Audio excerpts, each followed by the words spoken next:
On paper, it looks like just a tangle of small towns and strange borders, but hidden beneath New Jersey's patchwork lies something astonishing. A sprawling metropolis more unified than most cities, but splintered by hundreds of invisible lines. This divided reality fuels conflicts over power and billions in public money, changing lives in ways few outsiders ever notice. How did a single landscape become a fractured city in disguise? The answer starts where land shapes people and laws divide them. Ridges and rivers decide where people gather long before any map or law. In this corner of New Jersey, the land does the talking. The Gateway region sits wedged between the ancient mountains to the west and the tidal flats to the east, squeezed by the Passaic, Hackensack, and Raritan rivers. These waterways were not just obstacles, they were invitations for mills, ferries, and factories, drawing settlers into a narrow band of lowland that stretches barely 20 miles across.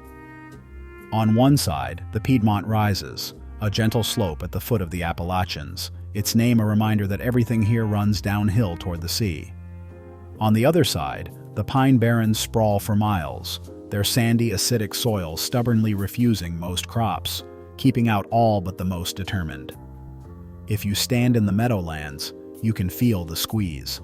Swamps and salt marshes hem in the towns, forcing them to cluster along the dry patches. Early roads and railways followed the same logic, tracing the high ground and hopping from one riverbank to another. Every community needed access to water for trade or power, but too much water meant disaster. Floods shaped where people built their homes, and sometimes where they abandoned them. The result is a living map of natural boundaries, ridges, rivers, marshes, and forests that divided the land long before anyone drew town lines. Even today, these features explain why some neighborhoods feel cut off, why highways twist in odd directions, and why certain towns seem jammed together with no space to breathe.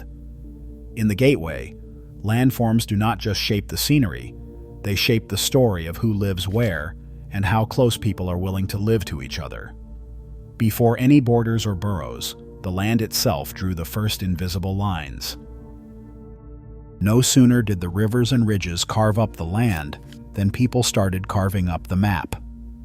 In colonial days, New Jersey was already split in two, east and west, each with its own rules, its own land deals, and its own set of arguments. Puritans, Scots, and Quakers staked out their claims, drawing boundaries that made sense to them, but not always to their neighbors. The result was a checkerboard of overlapping deeds and township lines, each one meant to settle a score or secure a little more power. But the real chaos came later. By the late 19th century, the state legislature handed out a tool that would turn these old divisions into a frenzy. The law gave any village, no matter how tiny, the right to vote itself into a brand new borough. All it took was a handful of homeowners to sign a petition, and suddenly a neighborhood could secede from its parent township. No need to worry about old debts or obligations. The law was so inviting that, in one wild year, 26 new boroughs popped up in Bergen County alone. Newspapers started calling it boroughitis, like a fever that swept through the suburbs and left behind a rash of new names on the map. It was not just about pride or keeping out the neighbors. The fine print of the law offered real perks. A new borough could dodge township taxes, run its own schools, and claim a seat on the county board. Commuters living near the train stations saw a chance to control their own budgets, while farmers and rural landowners scrambled to keep their tax bills from rising. The result was a tangle of borders that cut through fields, neighborhoods, and even schoolyards, sometimes leaving kids on one side of a street in a different district than their friends across the road. By the time the dust settled, what had started as a patchwork of natural boundaries had become a full-blown administrative puzzle. Town names multiplied, services overlapped, and the map began to look less like a city and more like a jigsaw with 1,000 oddly shaped pieces. In New Jersey, a simple trip down the block could mean crossing 3 or 4 invisible lines, each one drawn in the name of local control, but adding up to a region where unity was the exception, not the rule. Morning in the gateway means a slow parade of headlights, inching toward the river. For thousands, the day begins not with a walk to Main Street, but with a sprint to the nearest train platform or bus stop. The lines between towns blur in the rush, as commuters from places like Secaucus, Lyndhurst, and Weehawken all funnel into the same tunnels, bound for the city across the water. The Hudson, once a wall, is now a gateway, pierced by tubes of concrete and steel that pull New Jersey's patchwork together for a few crowded hours each day. The Holland and Lincoln tunnels, along with the PATH trains, turned scattered boroughs into a single humming organism. A clerk from Kearny grabs her coffee in Newark, boards a train in Harrison, and steps out into Manhattan before most of her neighbors have finished breakfast.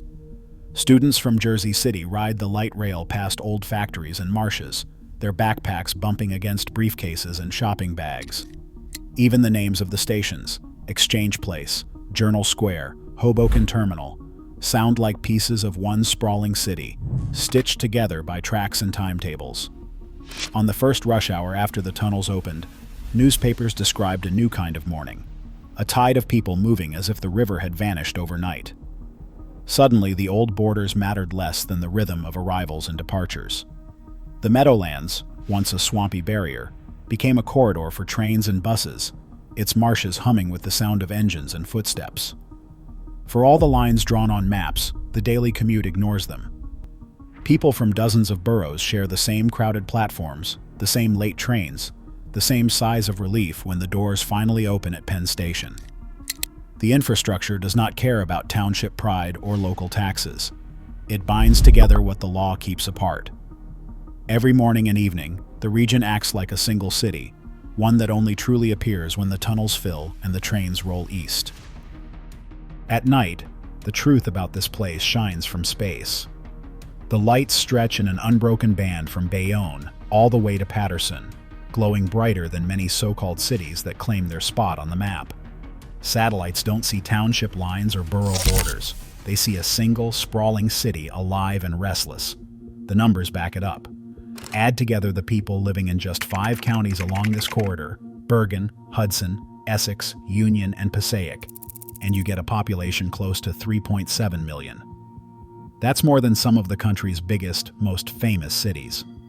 But here, that reality is hidden behind 100 different names, each with its own mayor, its own police cars, its own sense of pride. There was a moment when someone tried to call the bluff. In the middle of the 20th century, planners floated a wild idea. What if all these towns, every patch of pavement, every neighborhood squeezed between the rivers and the marshes, came together as one? The proposal would have merged 5 counties into a single metropolis, a New Jersey answer to New York's 5 boroughs. On paper, it made perfect sense. The region already functioned as a single city. People lived in one town, worked in another, and shopped in a third, barely noticing the invisible lines. The only thing missing was the name. For families along the Hudson waterfront, the city was never just an idea. It was the rhythm of daily life. Kids played stickball in the shadow of the Pulaski Skyway. Parents caught ferries to Manhattan, and neighbors from different towns swapped stories at the corner deli. In neighborhoods like the Village in Jersey City, the city's hidden heart beats strongest. Here, old brick row houses sit side by side with new condos, PATH trains rumble underfoot, and the skyline of Manhattan glimmers just across the water. The boundaries may be official, but the connections are real. Each night the lights flicker on, and the whole region glows, one city hiding in plain sight. Right now, every train, highway, and skyline here proves that invisible borders still shape daily life and opportunity.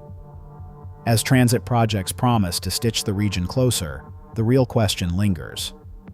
Will old lines keep holding back a city that already exists? Drop your thoughts in the comments.